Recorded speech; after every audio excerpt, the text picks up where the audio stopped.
This is what happened to me last few days, since Friday. And I make these videos about it because two things. One to I guess journal what's been happening to me out here, and number two, more importantly, is to document it just in case something happens to me. Because a lot of these videos are me accusing people of doing things, and while they'll come back and say, "Oh no, I didn't do it."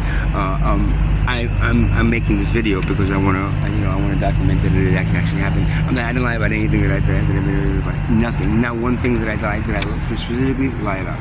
Everything that's happened to me out here, especially the things that were hurting me. Actually everything, but the things that actually physically hurt me or people stole from me, and those are that's my proof, man.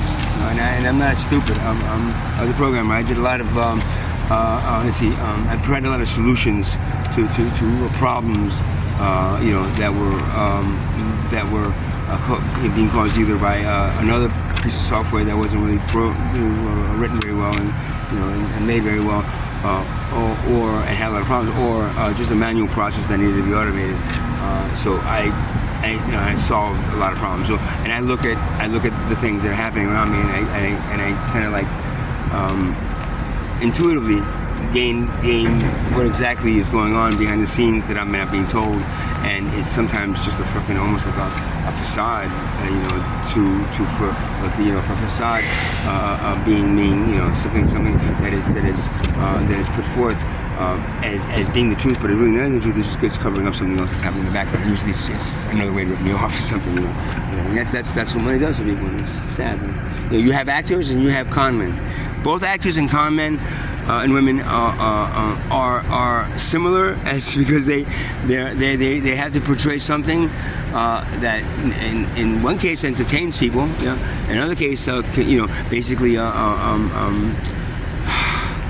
either confuses or like let's see ensures, it's like it what's the word I'm looking for? It makes people feel secure or okay with something happening based on what you're being told. But if what you're being told is a lie, then it's a false sense of security, and that's what ends up happening. So on two things happened that basically sucked the money out of me this month. Every month something's happening. Honestly, I don't even know what to say. There must be people out there that really know. I mean, I have documented when I get my fucking disability money and blah blah. And there must be people out there that are just kind of like waiting on me to.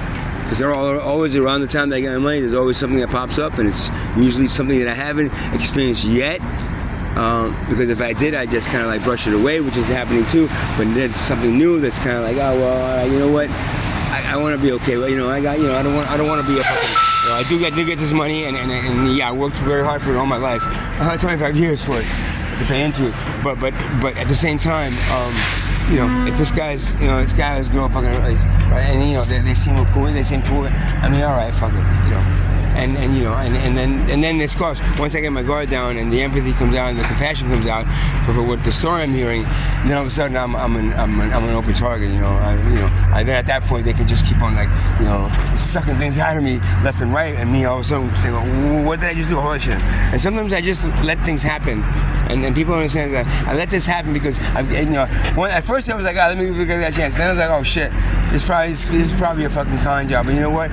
Let me see what happens, man. And at the end, it becomes, I just got gathered all the information for this guy that probably goes around doing this shit to everybody that they can. And so maybe this video, when we're talking about it, would either be a red flag for the police to maybe try to stop this person from conning people anymore, or number two is for people that watch us to be aware that people like this exist, and you put your guard down. Like now, I've come to again the conclusion that I have to basically burn off my empathy, burn off my compassion when I'm out here. I mean, there's one thing if you're at a certain level and you don't have to worry about these people around you just picking you, your bones dry. But when you're at a poverty level where there's people around you that need shit and you have it, it literally becomes a fucking game of survival. a game of survival that you have to undergo. So, it was Friday or Saturday when I got my money. It was Friday I got my money, but I don't remember. I think it was probably Friday. I'm at Exxon charging my phone. Exxon's become they're like the only place that actually let me sit here and then charge your phone without telling me, hey, you can't be sitting here, sir. So they've been cool with me. So I'm here most of the time because where else am I gonna go? Even if I have money, then if I go somewhere that I have to spend the money, then I'm gonna spend the money. At least here I can just sit here, which is what I'm doing right now, trying to figure out what my next steps are. I have no idea what they are. I didn't plan for this, even though I probably should have. At the same time, I'm told by my insurance guys not to plan because it's at the time that you need to know which way to go. I'll either know it and instinctively, or if I don't, if they need to bump me off a little bit to the left, to the right, they will. But that's all. They're trying to make sure that I stay on this timeline that ends up seeing a salvation for this society.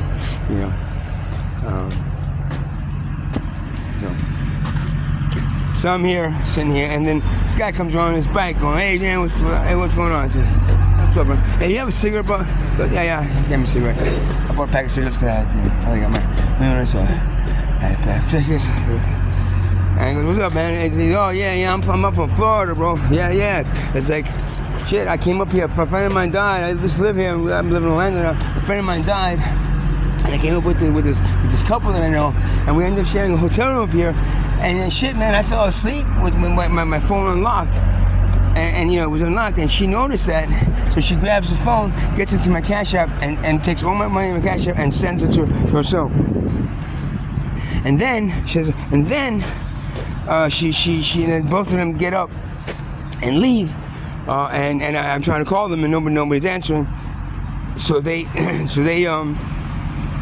supposedly they ripped him off for $3,700 that he had in his Cash App account.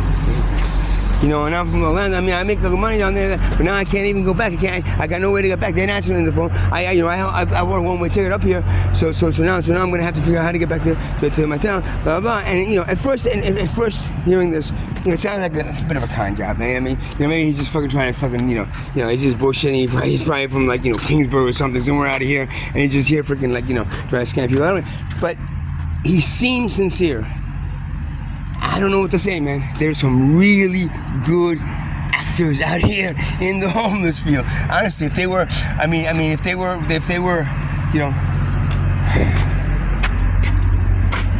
yeah, really good actors. So that sucks, man.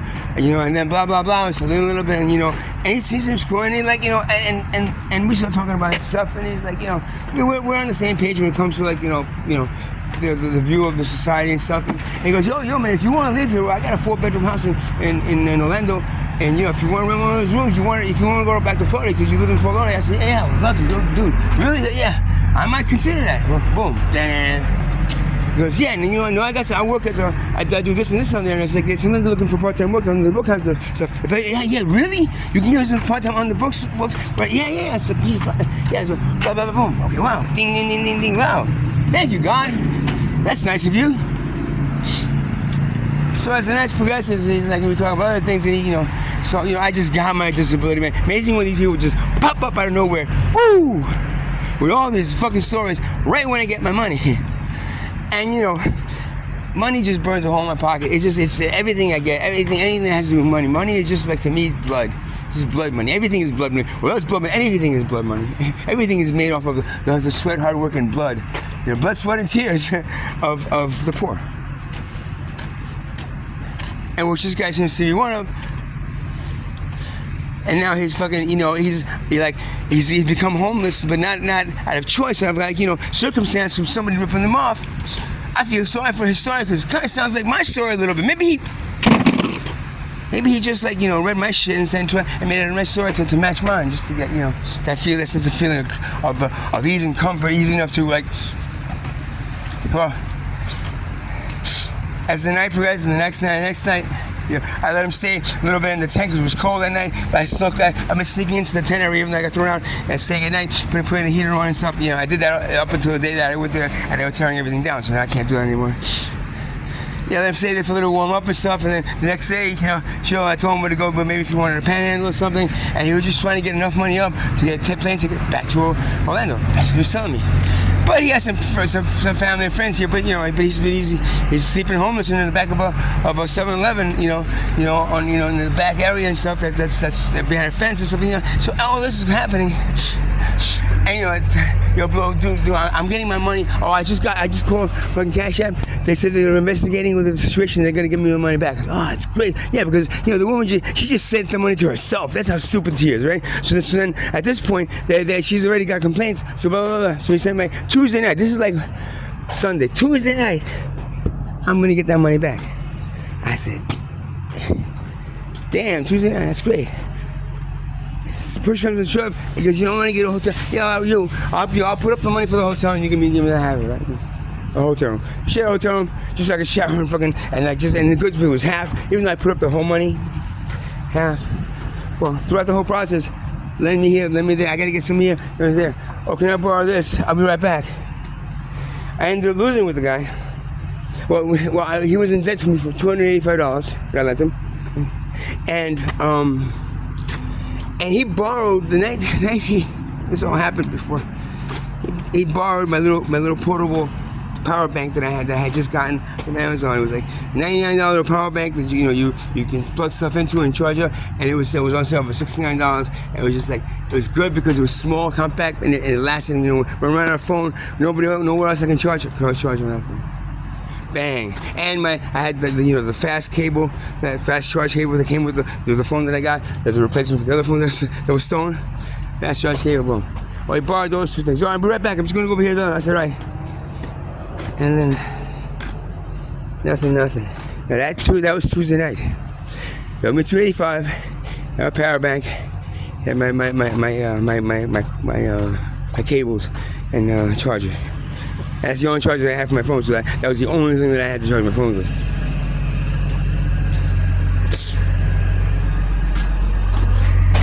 Come Tuesday night,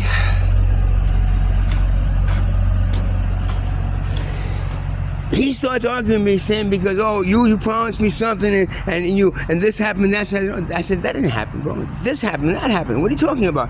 All of a sudden, he went from like agreeing to me like to changing the story and saying you're accusing me of stuff. Oh no, excuse me. And I've had this happen to me with women that I've hung out here. Usually people that they're either just women that are like they're like street people, and they just want to hang out and they got and I don't do anything with prostitutes or anything. I don't but I'll hang out with them because I feel bad for them because of the fact that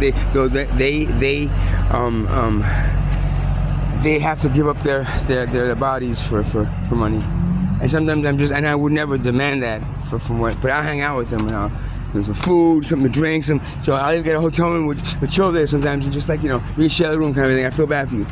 But usually what happens with them is that they start off really nice and friendly and really cool, and we talk and everything, and then once we're in the room, once they got everything they can, once I'm almost like broke sometimes too, and I can't lend them any more thing, they start acting like really mean bitches that are gonna fucking that are basically ripping me apart to the point of like, what the fuck are you? What? And I end up doing what?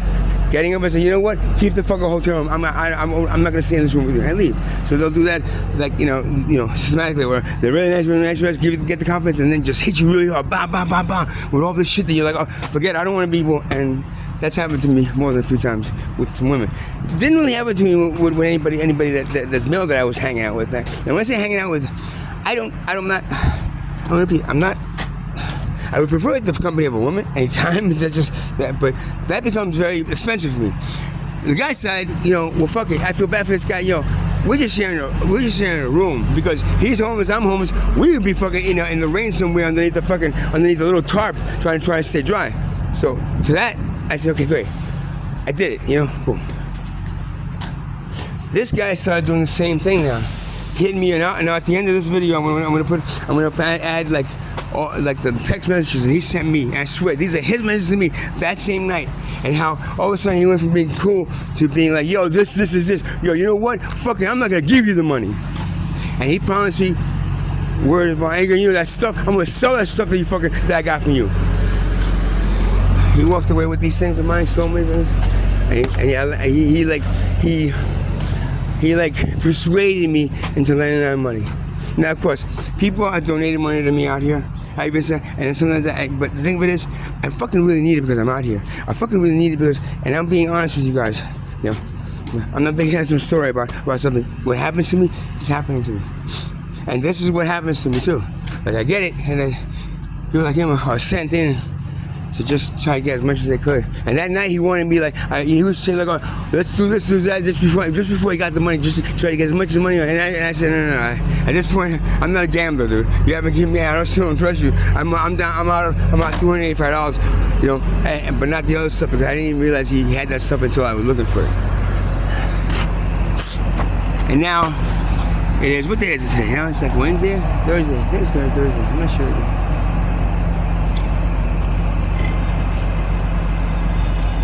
But whatever it is, it's past that Tuesday date.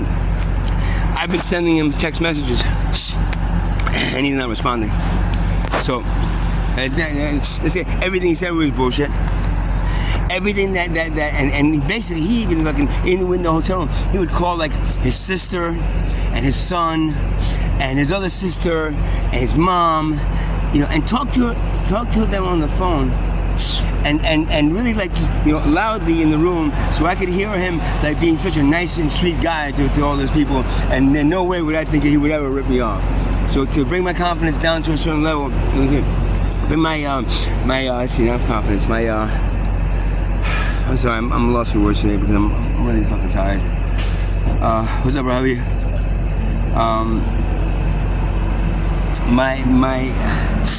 Bring down my sense of defense, my sense of, you know, now I can't even learn, but you know the word I'm saying. I'm thinking of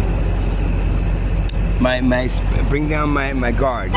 Bring down my guard to a level of trusting somebody by me hearing him say all these nice things. Now, when this shit was happening in the hotel room, I'm not stupid, bro. I knew this was what he was doing was fucking not a normal thing you just do. You don't call your son and say, hey son, blah blah blah. So yeah, and he has him on speaker too, so I can hear him and conversation between him and his son and think, oh wow, you're a great guy. Let me just go ahead and lend him everything he wants me lend him.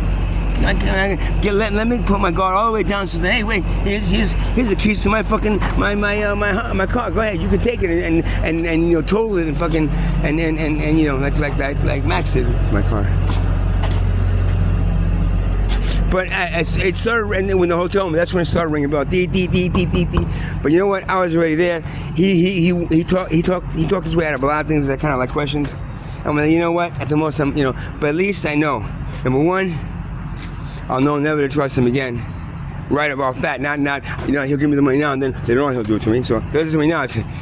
Number two, trying to trust anybody's story out here because and literally I have to burn off empathy. I gotta burn off compassion, burn off empathy, burn off compassion, and when I'm dealing with people, and that really sucks. And the reason that that's happening is because of the people that are doing this to other people. But the bottom line is because of the money these people need to do what they need to do, which is more important than human life. Like when I post this video, I don't know if his name is Raymond Fisher. That's what he has. He has a Facebook account and he has a Cash App account that I saw with the name of Raymond Fisher. So Raymond Fisher, you know Raymond Fisher? I suggest not trusting him is a good way to approach it ever. So that's that. And now, I mean, you know, I sent him that text. You know, I don't want to go to the police office, but you did steal 2 things from me, which now I have proof of because I have conversations back and forth. You're admitting it, you know. So I'm gonna sell that thing. You know, how much you think I'm gonna get it for? You know, kind of a thing. You know, so I have proof to having that, and you know, and this video that I'm gonna be posting. And if you know he happens to see both of them, and he gets pissed off, you know, he might come and try to kill me. You know, again, at this time I can shut up and not say take the loss, or I can do these videos and say, you know what, if I die, at least if I end up dead because listen, he kills me, he ends up being in jail. Number one, and number two, I at least be like the whole story about this ends up becoming highlighted, so that maybe then people that it could happen to in the future could watch and say, oh shit, I gotta watch out. That especially with Raymond. Oh yeah, I'm from Florida, Orlando. Like, oh shit, I heard that story was bullshit, bro. Take it easy. And you walk away, which is what I wish I did on Friday. I'd have all the things that I lost, plus the $300 that I lent him. Because it was more than that. I ended up felt bad for him. I ended up buying him this and this. It's like what people do to me, when I'm completely broke, the people that are nice enough to actually still help me, what they do for me, I did for somebody. So I didn't go back and the people, here you go, here's the money back, because you gave it to me, that's cool. But I wasn't in that position to give him anything. Because when I gave him, and I did give him stuff, the $285 is only what I lent him. There's also other stuff that I paid out for him because I felt bad because he was in the situation that I was in. So that probably all equates to about $500 as a total. Right? Yet at least the $285 that I actually lent him, I would at least want that back. So again, but he watches this might tick him off, and then I'm saying something happens to me, just Raymond Fisher. You'll have a picture of him too in the Cash App thing. He has a picture and Facebook. I'm gonna take those pictures. I'm gonna put it at the end of this video. The actual text message that I got and a picture of him. So I don't know what to say, man. Watch out for him, man. And then the other thing that I lost money in. So right now, it's like I was gonna buy a car. Somebody got me a freaking a Jeep Liberty. A Jeep Cherokee, 2014 Cherokee for a good price, $1,300. And he buys cars and he sells them and stuff. And he fixes them and sells them, and he's a mechanic. And he was gonna give me this car for a price. He got it for. He's doing me a big favor. He's like, oh, that's great, dude, awesome. Here's the $1,300. Give me that car. Let me go get the insurance. I go to try to get the insurance for it. And now they want, because of anything that happened, a couple accidents I was in. Before I haven't had insurance in 2.5 years. I haven't had a car in 2.5 years. Last one, I hit I hit a deer with one car. Total that they paid Progressive had to pay me that. The other car was still in total, but I didn't have full coverage at that point, and so I lost that. But I got into a couple accidents with that as well. These all equated me being high risk, and there's a state minimum for that high risk. There's a state minimum for that high risk, and then what the fuck, man? What's up, man?